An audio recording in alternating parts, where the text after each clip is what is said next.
ଟିକି ଚଢ଼େଇ ତାପରେ ପାଣି ପିଇବାକୁ ଗଲା। ଆଉ ପାଣି ପିଇ ସାରି ଘରକୁ ଫେରିଲା। ଘରେ ଆସି ଫେରି ଦେଖିଲା ତ କ୍ଷୀରି ପାଖରେ ମୂଷାଟିଏ ମରି ପଡ଼ିଛି। ସେ ଭାବିଲା ମୂଷାଟି କେମିତି ମରିଲା। ମୂଷା କ'ଣ କ୍ଷୀରି ଖାଇକି ମରିକି ପଡ଼ିଛି? ହୋ ହୋ, ତା ମାନେ ମୁଁ ବୁଝିଗଲି। ସାନୁ କାଉ ମୋତେ ମାରିବା ପାଇଁ କ୍ଷୀରିରେ ବିଷ ଦେଇଥିଲା। ମୁଁ ଯାଉଛି କ୍ଷୀରିକୁ ନେଇ ବାହାରେ ଫିଙ୍ଗିଦେବି। ମୁଁ ଯାହା ଭାବୁଛି ଟିକି ଚଢ଼େଇ ମରିସାରିଥିବ। ଯାଉଛି ଯାଦୁ ଆଇନାକୁ ପଚାରିବି। ଏ ଯାଦୁ ଆଇନା, କିଏ ସୁନ୍ଦର କହିଲୁ? ଟିକି ଚଢ଼େଇ ସୁନ୍ଦର କହିଲି ନା। ତା ମାନେ ଟିକି ଚଢ଼େଇ ମରିନି?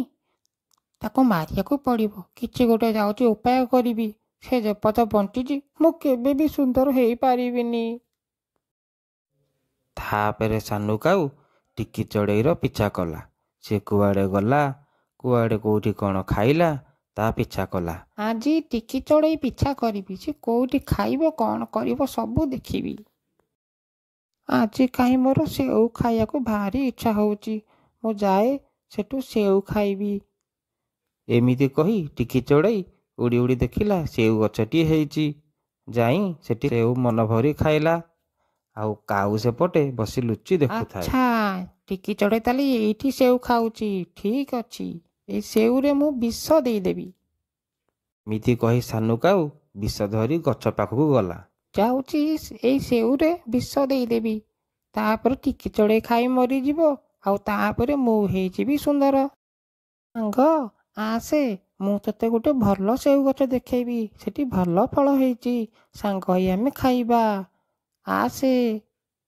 ଏମିତି କହି ଟିକି ଚଢ଼େଇ ଆଉ ଶୁଆ ଉଡ଼ି ଉଡ଼ି ଯାଇ ସେଉ ଗଛ ପାଖରେ ପହଞ୍ଚିଲେ। ଆଉ ଦେଖିଲେ ସାନୁ କାଉର ସ୍ୱାମୀ ଦାନୁ ଆସିକି ଗଛରେ ବସିଛି। ମୁଁ ଆଜି ବିଦେଶରୁ ଫେରିଛି। ମୋ ସ୍ତ୍ରୀ ପାଇଁ ସେଉ ନେବାକୁ ଆସିଛି। ତମେ କୁଆଡ଼େ ଆସିଛ? ଆମକୁ ଗୋଟେ ସେଉ ଖାଇବାକୁ ଦିଅ।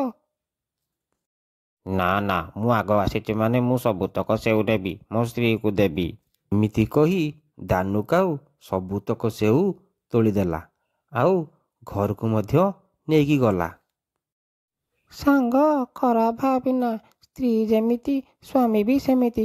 ଦେଖୁଛୁ କେମିତି ସବୁ ସେଉ ନେଇଗଲା। ହଉ ଠିକ୍ ଅଛି। ସାନୁ, ଦେଖ ମୁଁ ତମ ପାଇଁ କ'ଣ ଆଣିଛି। ବଢ଼ିଆ ବଢ଼ିଆ ସେଉ ଆଣିଛି। ଏ ବା, ଏତେ ବଢ଼ିଆ ସେଉ ବୋଉ ବି ଆଣିଛ? ଯାଉଛି ଖାଇବି।